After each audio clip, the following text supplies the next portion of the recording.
अस्सलाम वालेकुम फ्रेंड्स, मेरा नाम है नवाब खान और आप देख रहे हैं आर्टिकल यूट्यूब चैनल। आज हम लोग वायरिंग डायग्राम देखेंगे, किस तरह से हम वायरिंग डायग्राम को रीड कर सकते हैं। वायरिंग डायग्राम ये पेट्रा का वायरिंग डायग्राम है, पेट्रा का PHC 450 मॉडल डबल स्टेज का। तो इसका वायरिंग डायग्राम देखेंगे हम लोग, जो पावर डायग्राम है किस तरह से हम लोग रीड करेंगे। तो इसको रीड करने का तरीका मैं बताऊँगा, किस तरह से हम इसको रीड कर सकते हैं। और जब भी आप कोई भी वायरिंग डायग्राम रीड करें, जब भी आप रीड करें तो उसका लेजेंड पढ़ लें अच्छे से। उसमें लेजेंड में आपको बहुत कुछ मिल जाएगा पढ़ने से। लेजेंड पढ़ने से बहुत कुछ आपको पता चलेगा कि उसका कौन सा सिंबल्स है, कौन सा सिंबल्स किस लिए यूज़ किया गया है, तो वो आप पढ़ेंगे तो देख सकते हैं। ये लेजेंड्स है, लेजेंड्स में आप पढ़ लेंगे तो आपको बहुत आसान होगा। कंट्रोल का कोई भी स्कीमेटिक डायग्राम पढ़ने में आपको ईजी होगा। तो लेजेंड ज़रूर पढ़ें। जब भी आप कोई भी वायरिंग डायग्राम यूनिट पर जाए, आपको वायरिंग डायग्राम पढ़ना है, उसको देखना है किस तरह उसका वायरिंग डायग्राम है, तो उसका लेजेंड आप पहले पढ़ लें।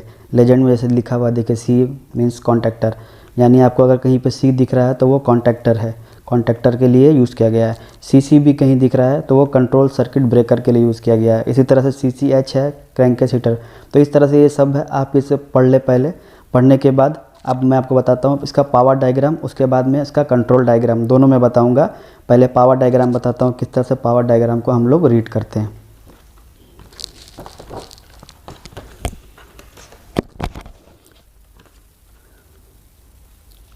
तो ये लेआउट है इसका, पेट्रा यूनिट का ये लेआउट है, PHC मॉडल 450 का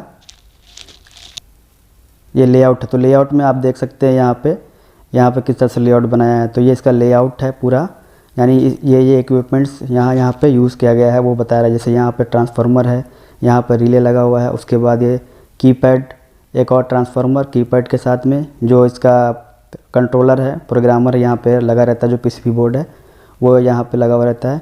ये LAT मीन्स हो गया आपका लो एम्बिएंट टेम्परेचर का जो थर्मोस्टेट है वो यहाँ लगा रहेगा। ये न्यूट्रल का ब्लॉक है, ये सब ब्लॉक बनाया है न्यूट्रल का, फ्यूज़ का यहाँ पे ब्लॉक बना के रखा है।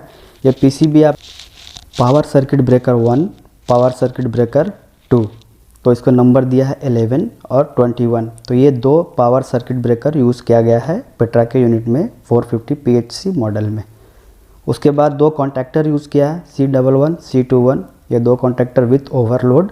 उसके बाद 3 कॉन्टैक्टर यूज़ किया है, वो ब्लोअर के लिए यूज़ किया है। और ये हमारा लग है, ये हमारा हाई वोल्टेज टर्मिनल ब्लॉक, जहाँ पे हमारा वोल्टेज डायरेक्ट आइसोलेटर से power supply source, main source यहाँ पे आएगा। तो ये RST, जिस तरह से लाइन 1 लाइन 2 लाइन 3 होता है, RYB होता है, उस तरह से RST भी यूज़ होता है। तो ये RST आप समझ लीजिए, लाइन 1 लाइन 2 लाइन 3। ये N का मतलब न्यूट्रल हो गया और E जो हो गया ये अर्थ हो गया। ओके। उसके बाद कंडेंसर फैन के लिए पेट्रा यूनिट में PPSC में क्या है, कंडेंसर फैन के लिए बैक साइड में, यूनिट के बैक साइड में या यूनिट के साइड में, कंडेंसर फैन के नीचे एक बॉक्स बना के उसका वायरिंग सेपरेट किया है। यानी आप जब कंट्रोल खोलेंगे पेट्रा यूनिट का तो आपको कंट्रोल में इसका कुछ भी वायरिंग कंडेंसर फैन का नहीं मिलेगा। आपको किसका वायरिंग मिलेगा? आपको सिर्फ ब्लोअर मोटर का, कंप्रेसर का वायरिंग मिलेगा और बाकी कंट्रोल्स, ये जो रिले लगे हैं ये सारा कंट्रोल्स का वायरिंग मिलेगा।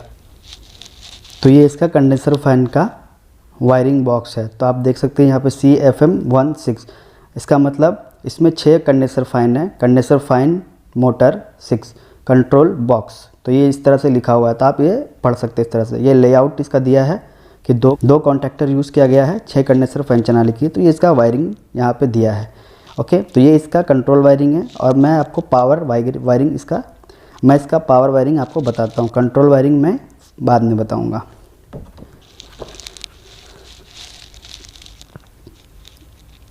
तो ये देख सकते हैं आप, ये पावर डायग्राम, तो ये इसका पावर डायग्राम है। तो पावर डायग्राम किस तरह से रीड करेंगे मैं बताता हूँ आपको स्टार्टिंग से।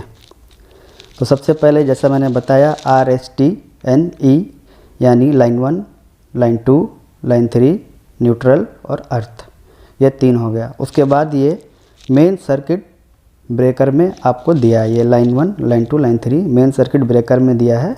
उसके बाद मेन सर्किट ब्रेकर के बाद ये लाइन आगे बढ़ा, ये 415 वोल्ट 3 फेज़ 50 हर्ट्ज़ ये बता रहा है, यानी ये 415 वोल्ट का है, 3 फेज़ का है, 50 हर्ट्ज़ पे चलेगा। तो यहाँ पे लिखा जैसा है, जैसा आप यहाँ पे देख सकते हैं, कंट्रोल सर्किट पावर सप्लाई, यानी 220 वोल्टेज के लिए क्या किया है, यहीं से लाइन 1 ले लिया एक, तो ये इसको लाइन मिल गया जो आर है, और एक न्यूट्रल ले लिया जो न्यूट्रल मिल गया, तो ये यहाँ पे 220 वोल्टेज या 230 वोल्टेज मिल जाएगा। उसके बाद ये कंट्रोल में गया, ये कंट्रोल का है, तो कंट्रोल का डायग्राम जब बताएंगे तो उसमें बताएंगे आपको कंट्रोल का वायरिंग। ये सप्लाई वायरिंग है जो पावर वायरिंग बोलते हैं वो है। तो अब पावर वायरिंग में आगे बढ़ते हैं। तो उसके बाद देखिए आप जैसे ही आगे बढ़े तो यहाँ पे लाइन 1, लाइन 2, लाइन 3, ये PFR फेस फेलियर रिले या फेस फॉल्ट रिले या फेस प्रोटेक्टर जो भी आप बोल सकते हैं, उसको दिया गया है लाइन 1, लाइन 2, लाइन 3। उसके बाद इसका WP1, WP2 जो है उसका NO पॉइंट में दिया है। ये कंट्रोल का वायरिंग है, तो कंट्रोल वायरिंग में आपको बताएंगे। तो ये सब यह पावर डायग्राम में इसका इतना ही दिया है। अब इसके बाद ये 3 फेज़ का वायर कहाँ गया आप देखिए, ये 3 फेज़ का वायर आगे बढ़ते हुए यहाँ पे, तो ये मोटर को चलाने के लिए स्टार डेल्टा का कनेक्शन यूज़ किया गया है। कंडेंसर फ़ैन के लिए यहीं से लाइन 1, लाइन 2, लाइन 3 जो मैंने बताया, इसका अलग बॉक्स बनाया है। कंट्रोल एक अलग कंडेंसर फ़ैन के लिए एक अलग कंट्रोल बॉक्स बनाया है, उसमें गया है। तो उसमें यहीं से गया है पावर, लाइन 1, लाइन 2, लाइन 3 यहाँ से पावर दे दिया है, और वो पावर सीधा आपके कॉन्टैक्टर में गया। उसके बाद यहाँ पे 2 कॉन्टैक्टर यूज़ किया है कंडेंसर फ़ैन के लिए, C1, C2। तो उस तरह से यहीं पे देखिए लाइन 1, लाइन 2, लाइन 3 वहीं से जो लाइन 1, लाइन 2, 3 है वो दूसरे कॉन्टैक्टर को भी दिया है, और मेन कॉन्टैक्टर को भी, C1 कॉन्टैक्टर को भी दिया है, और C2 कॉन्टैक्टर को भी यहीं से पावर दिया है। उसके बाद ये हमारा condenser fan motor 1, condenser fan motor 2, 5, उस तरह से हमारा ये condenser fan motor 1, condenser fan motor 3 और कंडेंसर फ़ैन मोटर 5 एक साथ है, एक कॉन्टैक्टर में है। और CFM2 यानी condenser fan motor 2, condenser fan motor 4 और कंडेंसर फ़ैन मोटर 6 ये कॉन्टैक्टर 2 में है। मतलब ये 3 फ़ैन ये कॉन्टैक्टर से पावर दिया गया है, ये 3 फ़ैन का पावर सप्लाई ये कॉन्टैक्टर से दिया गया है। यानी अगर ये चलेगा तो आपका ये 3 फ़ैन चलेगा, तीनों का लोकेशन अलग अलग रहता है। तो ये हमारा कंडेंसर फ़ैन का वायरिंग हुआ। अब कंप्रेसर का वायरिंग बताता हूँ मैं आपको। तो कंप्रेसर का वायरिंग जो सप्लाई वायरिंग पावर डायग्राम के हिसाब से है वो सिंपल है। लाइन 1, लाइन 2, लाइन 3 सीधा पावर सर्किट ब्रेकर में, यहाँ पे आप देख सकते हैं एक पावर सर्किट ब्रेकर लगाया गया है, पावर सर्किट ब्रेकर में दिया है, वहाँ से फिर कॉन्टैक्टर में दिया है, या कॉन्टैक्टर उसके बाद दिया है, और कॉन्टैक्टर के बाद वो कंप्रेसर में गया है। और कंप्रेसर से एक वायर जो ग्राउंड का वायर है यहाँ पर ग्राउंड का आ गया। उसके बाद उसी तरह से ये कंप्रेसर 2 के लिए भी सेम वायरिंग है, लाइन 1, लाइन 2, लाइन 3। उसके बाद सर्किट ब्रेकर में गया है PCB21 यानी पावर सर्किट ब्रेकर का नंबर है ये 21 में गया। उसके बाद ये कॉन्टैक्टर में गया, उसके बाद ये ओवरलोड में गया, उसके बाद सीधा कंप्रेसर में गया। तो इसका पावर वायरिंग, और ये सेम इसी तरह एक ग्राउंड का वायर ग्राउंड के लाइन में मिला दिया गया।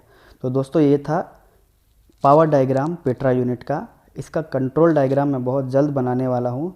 नेक्स्ट वीडियो में इंशाल्लाह मैं उसके बारे में कंप्लीट बताऊंगा, कंट्रोल वायरिंग डायग्राम किस तरह से इसका किया गया है और किस तरह से हम डायग्राम इसका रीड कर सकते हैं 1 बाय 1।